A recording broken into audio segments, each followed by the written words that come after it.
Today we have with us a special guest, Maggie, who is a patient and a survivor with facial paralysis.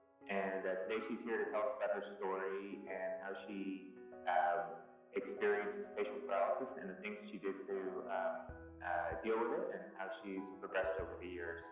And she is a very accomplished actor, writer, producer. Tell me if I'm missing anything. That's great. And we're pleased to have her here to share her story. So welcome, Maggie. Thank you. So the first question I'd like to ask is, can you tell us about how you developed facial paralysis initially, and what the experience was before you got treated? Sure. So I was 33 years old and living in Washington, D.C. and in a Master's of Fine Arts program in classical acting, and I was in incredible shape and didn't have any indications that I might have a stroke. And then I had a stroke one day, and it was caused by something called a angioma, which is a blood vessel malformation in the brain, and it was in the right side of my pons at the top of my brainstem, right behind my tongue. And it just hemorrhaged one day. There's no reason necessarily. Cavernomas just bleed sometimes, and you might know you have one earlier in your life, like it might cause tingling or numbness or seizures or something like that. And I didn't know I had it coming until I was having a full-on hemorrhagic stroke in my brainstem, which is very dangerous and quite often fatal. And sorry to cut you off. So you had the event, and then what happened after that? So I needed to get brain surgery to take the hemorrhage out, and that happened at Johns Hopkins, which is where I met you. And they went in. I got a craniotomy. They went in back here, a midline suboccipital craniotomy. They went in between the hemispheres and then took out the hemorrhage from the brainstem. And then I went down to acute care and then to a rehabilitation hospital for 5 weeks. And I have a lot of long-term issues from this stroke, and facial paralysis is just one of them. But you can see that this whole side of my face did not move.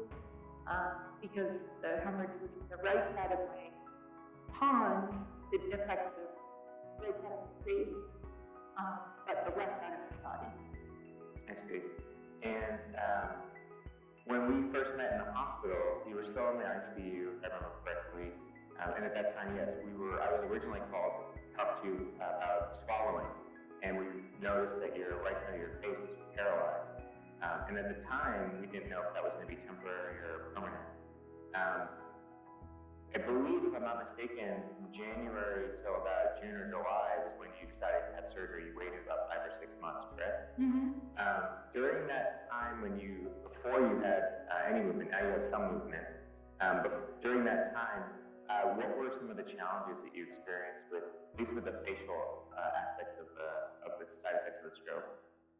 So I had numerous challenges, not just with my physical body, but like everything kind of falling apart with my whole life. And so it was a lot to deal with and a lot to learn about. And initially I thought that maybe my nerve could regrow. And so I wanted to wait a full 6 months before the surgery would happen. And in the meantime, I got an EMG twice where they tested the nerves to see if they're working at all, and I got one in March, and the results were not very good, and then I got another one in May, and the results were even worse, so then it's like, okay, let's do the surgery. Did that information obviously, let's go back to the surgery you had a masseter nerve transfer, is that correct? So it was actually trigeminal, or no, not trigeminal. Hypoglossal? Hypoglossal. Oh, right, your masseter nerve wasn't working because of the stroke.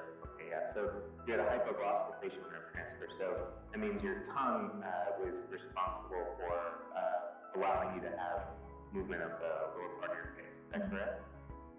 And then in addition to that, they did just in case that didn't work, they did a first stage cross-face graft to prepare you for a possible gracilis muscle transfer if you need it.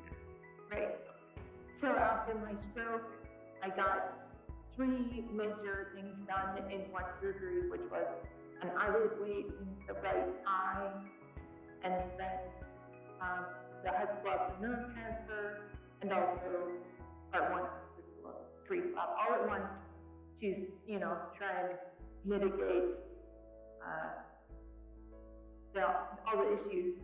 Yeah, and just to be clear, I did not perform your surgery. I saw you in the hospital, but it was done by Dr. Patrick Byrne at Johns Hopkins, who's who's now at Cleveland Clinic, but he was one of my mentors, and he was there to help you, guide you through that process. Yes. In terms of the decision-making process to have surgery, you mentioned that the EMG testing was done. That's not something we often offer because it's not that easy to get. If you didn't have the EMG testing to show that the nerve wasn't functioning, do you think you would have been comfortable having the surgery at 6 months? I must say that the decision to have this surgery was probably the hardest decision I've ever made in my life. To decide, okay, we're going to cut the nerve, the facial nerve back here, and attach it to the tongue nerve. We're going to cut the nerve, that's a permanent thing. Yeah. And that is really scary because, you just want your face back. Yeah. So, if I had not done EMG testing, it's likely I would have been less comfortable with the decision. But you probably could have waited longer too. In 9 months, 12 months, up to 18 is what we typically say. But obviously, we want to get energy to the muscles as fast as possible. Once you had the surgery and the nerves were repaired, was it an immediate noticing of movement, or was there a lag time between the surgery and when you started to notice that your face was able to move again? Right, it was a while. I got the nerve surgery in June, and I took pictures of myself every day to try and track the regrowth and my face coming back to symmetry again. And it wasn't until November that I think I detected the first little tiny movements. And how did you feel when you first saw that? Elated. Yes, it was psychologically very difficult to have this facial paralysis and lose the person, the self that I thought I was, because our faces are ourselves. They're the thing that we put out in the world. The celebrities we all love, it's their faces on screen, right? And I was an actor before, and so this face is not the same face. So coming back to symmetry was really a great thing, and the movement was also wonderful. And then, how long would you say it was from November till afterwards when you could, feel comfortable going out in public and making a smile or taking a photo and making maybe a symmetric smile? How long did that take? Well,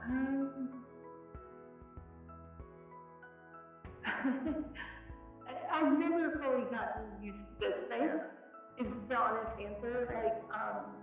But I am more comfortable with it now because it's just the face I have, right? I can't trade it in for another one. So, but it took me several years probably to feel okay. It took me 3.5 years to be willing to put a picture on social media of myself. And would you say that you have to think twice before posting a photo now, or are you more comfortable doing that? I'm more comfortable now. I care less about it, so maybe that's because I'm over 40.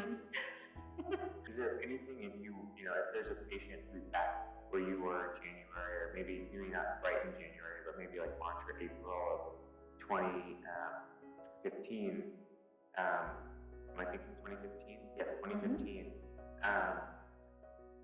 Is there any advice you might give them, or is there something that's some type of something you might say to them if they're kind of going through what you were going through at that time? I would say 2 things. Number one, that how you are today is not how you will be forever. And it feels so tumultuous and so permanent, right? But every day is a little bit different, and it does get better after some time. And then the second thing I would say is to be very careful with how you speak to yourself. I remember, my internal dialogue was very cruel and very disparaging, that like I was not working hard enough, I had, made the wrong decisions somehow, like trying to live through this experience and not feel like so much shame about what had happened. Make sure that internal dialogue is positive, or as positive as you can make it, and that you're kind to yourself, because there's a lot coming at you that is really difficult.